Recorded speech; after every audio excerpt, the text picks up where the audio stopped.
అందరికీ నమస్కారం అండి.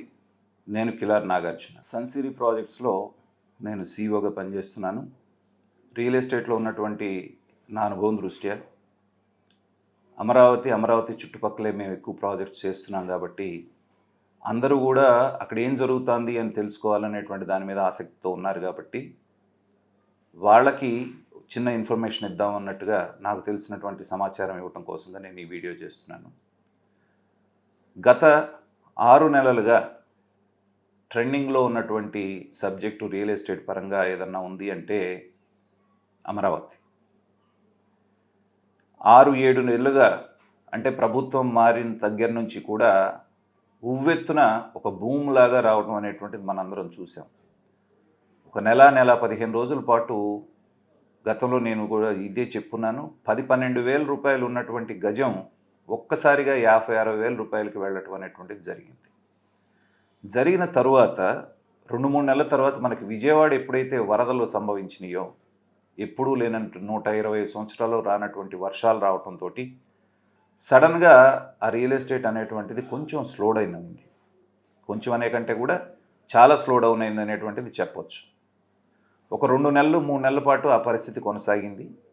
ఆ తర్వాత ఇప్పుడు మళ్ళీ జంగిల్ క్లియరెన్స్ అనేటువంటిది పూర్తి చేసి వరల్డ్ బ్యాంక్ ఏదైతే ఉందో 15,000 కోట్ల రూపాయలు Asia development bank, world bank కలిసి అమరావతికి లోన్ శాంక్షన్ చేసినాయి అన్న తర్వాత దాని మీద ఉన్నటువంటి అపోహలన్నీ కూడా ఏవైతే ఉన్నాయో అనుమానాలు పటాపంచలైపోయాయి.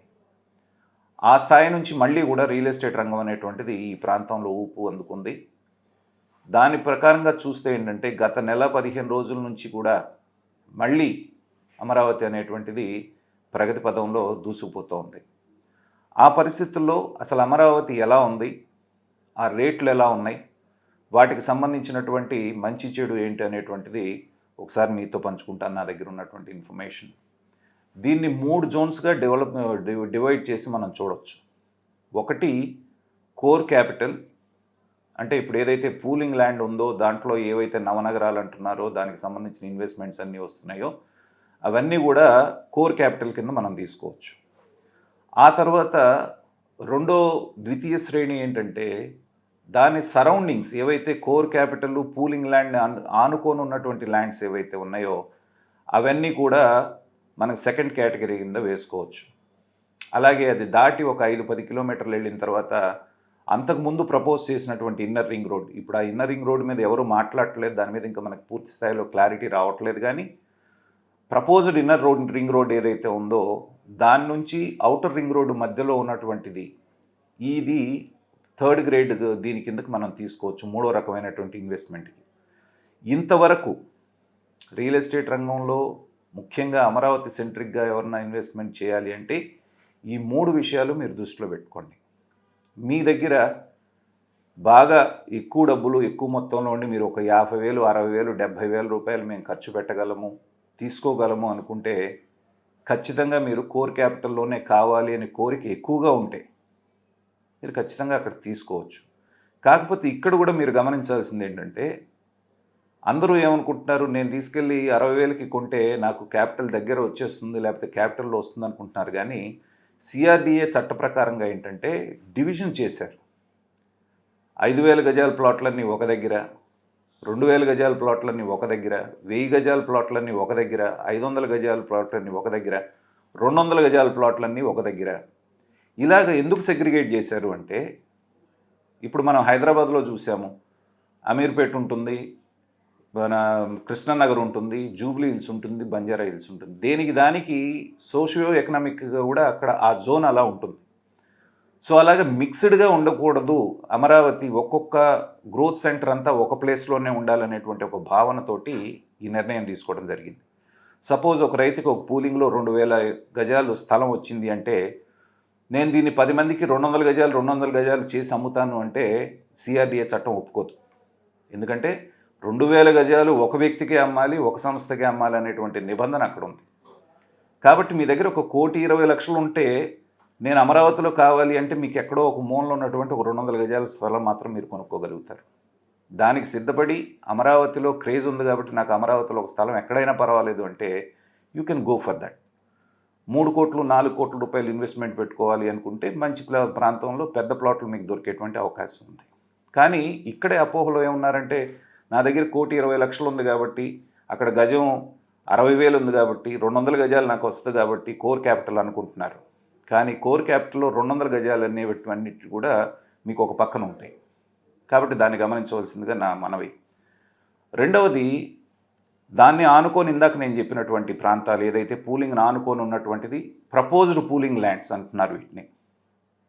ఎందుకంటే ఇంకొక 15,000 ఎకరాలు అవసరం అవుతుంది ప్రభుత్వానికి అనేటువంటి భావన ఉన్నప్పుడు ఏంటంటే ఇవన్నీ కూడా దాంట్లోకి వెళ్ళేటువంటి అవకాశం ఉంది. ఇవి కూడా పూలింగ్లోకి వెళ్తాయి కాబట్టి మాకు కూడా పూలింగ్ ఇది వస్తుంది అన్నటువంటి ఉద్దేశంతో 25,000 నుంచి 35,000 దాకా ఇక్కడ గజం ధర నడుస్తూ ఉంది. ఇవన్నీ కూడా దాదాపుగా మీకు ప్రపోజ్డ్ ఇన్నర్ రింగ్ రోడ్డును ఆనుకొని దానికి కొంచెం లోపల కొంచెం బయట ఉన్నటువంటి ప్రాంతాలు నేను చెప్పేటువంటివన్నీ కూడా.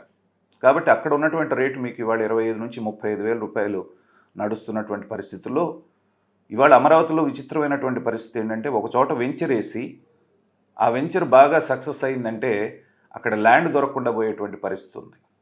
దానికి ఉదాహరణగా కాజా దగ్గర మేము ఒక లేఅవుట్ 9 ఎకరాల్లో వేస్తే 103 ప్లాట్లు కేవలం 3 గంటల్లో అక్కడ ఎగ్జాస్ట్ అయిపోయింది.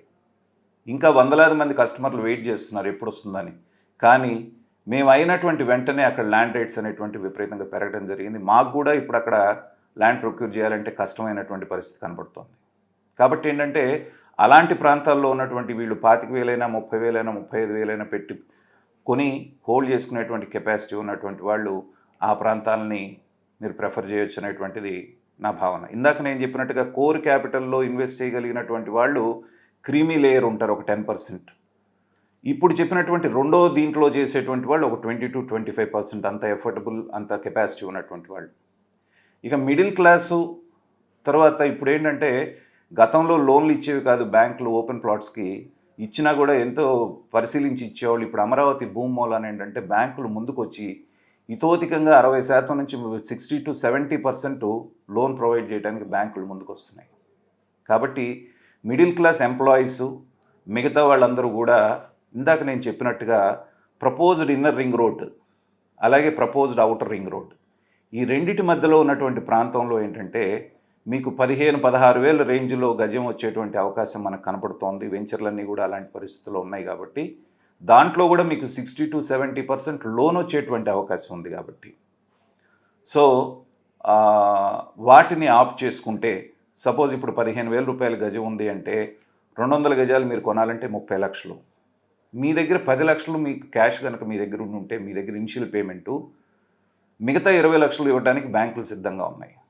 కాబట్టి దాన్ని ఎలా అయితే మీరు ఈఎంఐల రూపంలో 5 సంవత్సరాలు 10 సంవత్సరాలు కట్టుకునేటువంటి వెసులుబాటు ఉంది. కాబట్టి అలాంటి వాళ్ళందరూ కూడా వీటిని ఆప్ట్ చేసుకుని అది కూడా మీరు సిఆర్డిఏ పర్మిషన్ ఉండి రెరా అప్రూవల్ ఉన్నటువంటి ప్లాట్స్ కనుక తీసుకోగలిగితే చాలామంది ఏంటంటే నాన్ లేఅవుట్లు వేసి పక్కన 20,000 ఉన్నా కానీ వీళ్ళు 10,000కి ఇస్తూ ఉంటున్నారు. అలాంటి నాన్ లేఅవుట్స్కి వెళ్ళి దెబ్బతిన్నటువంటి వాళ్ళు చాలామంది ఉన్నారు. అలాంటి చోట మీరు ప్లాట్ కొంటే రేపొద్దున సిఆర్డిఏ వాళ్ళు వచ్చి ఆ రాళ్లన్నీ పడగొట్టి వాటిని బుల్డోజర్స్ తోటి ఇచ్చేసేటువంటి పరిస్థితి ఉంటుంది. కాబట్టి నాన్ లేఅవుట్స్ జోలికి వెళ్ళొద్దు, అది ఎప్పటికైనా రిస్క్ మీకు. కాబట్టి అప్రూవల్ ఉన్నటువంటి లేఅవుట్లు ఏవైతే ఉన్నాయో వాటికి సంబంధించినటువంటి వాటిల్లో మాత్రం మీరు ఇన్వెస్ట్ చేస్తే నేను చెప్పినటువంటి 3 కేటగిరీస్లో మీరు దేంట్లో ఉంటారు అనేటువంటిది మీరు నిర్ణయించుకోండి. అయితే ఫైనల్గా నేను చెప్పేది ఏంటంటే ఈ 3 కేటగిరీస్లో ఎక్కడ మీరు పెట్టినా వచ్చేటువంటి అప్రిసియేషన్ ఒకటే, కొంచెం అటు ఇటుగా. ఎందుకంటే నా ప్రిడిక్షన్ ప్రకారంగా 3 సంవత్సరాల తర్వాత ఖచ్చితంగా అమరావతిలో కోర్ క్యాపిటల్లో కొన్నటువంటి ఏ ప్లాట్ అయినా సరే అంటే కొంచెం రోడ్డుకు దగ్గరగా ఉన్నవి గజం 2 లక్షల రూపాయలు టచ్ అయ్యేటువంటి అవకాశం ఉంది. ఎందుకంటే ఇప్పటికే 60,000 రూపాయలు ఉంది. ఈ 3 సంవత్సరాల్లో వచ్చే అభివృద్ధి చూసిన తర్వాత 2 లక్షల రూపాయలు అవటం అనేటువంటిది ఖాయం. అలాగే ఊరు బయట నేను చెప్పినటువంటి inner ring road outer ring road మధ్యన ఇవాళ 15,000 రూపాయలకి ఏదైతే దొరుకుతా ఉందో 15,000-16,000లో అక్కడ కొనుక్కున్నా కూడా మీకు అదే రకమైనటువంటి అప్రిసియేషన్ వచ్చే అవకాశం ఉంది. ఎందుకంటే అక్కడ వేసేటువంటి రోడ్స్ కానివ్వండి, ఇన్ఫ్రాస్ట్రక్చర్ డెవలప్ అయ్యి అక్కడ జనాలు వచ్చి పెరిగేటప్పటికే దాదాపు మీకు 2 ఏళ్లలోనే అది డబుల్ అయ్యే అవకాశం ఉంది. ఇంకా కొంచెం ఏదన్నా మంచి మూమెంట్ వచ్చింది అంటే మీకు అక్కడ కోర్ క్యాపిటల్లో ఎంతైతే అప్రిసియేషన్ వస్తుందో దాంట్లో దాదాపుగా 70-80% అప్రిసియేషన్ మీరు ఇక్కడ 15,000 16,000 పెట్టుకున్నా కూడా మీకు అదే అప్రిసియేషన్ చూడటానికి అది నంబర్ ఎక్కువగా మీకు కనిపిస్తుంది కానీ అన్ని క్యాలిక్యులేషన్స్ చేసుకుంటే అది ఇది సమానమే అవుతుంది. కాబట్టి ఏ రేంజ్లో కొనుక్కోగలిగిన వాళ్ళు ఈ 3 రేంజ్లో ఎక్కడ ఉంటారనేటువంటిది మీరు నిర్ణయించుకోండి. దానికి సంబంధించి మీకు ఏ సలహాలు కావాలన్నా నన్ను సంప్రదించవచ్చు. నా నంబర్ 7989658769. అయితే చివరిగా నేను చేసే మనవి ఏంటంటే మీ అందరికీ, గతంలో నేను వీడియోలో మాట్లాడి నా నంబర్ ఇచ్చాను. ఇచ్చినప్పుడు ఏంటంటే అందరూ నాకు ఫోన్ చేసి 15 నిమిషాలు 20 నిమిషాలు అరగంట మాట్లాడాలి అంటే నేను ఒక కంపెనీకి సీఈఓగా ఉన్నాను. మార్నింగ్ 10 to ఈవినింగ్ 7 వరకు నేను బిజీగా ఉంటాను. మా సంస్థలో ప్లాట్ కొనాలి అనుకున్న వాళ్ళు ఎవరన్నా ఉంటే మాత్రమే ఈ టైంలో నాకు కాల్ చేయండి. ఇది కాకుండా సలహాలు సంప్రదింపులు చేయాలంటే రాత్రి 8 గంటల తర్వాత చేయాలనేటువంటిది మీ అందరికీ విజ్ఞప్తి చేస్తూ మీ దగ్గర సెలవు తీసుకుంటున్నాను. Thank you.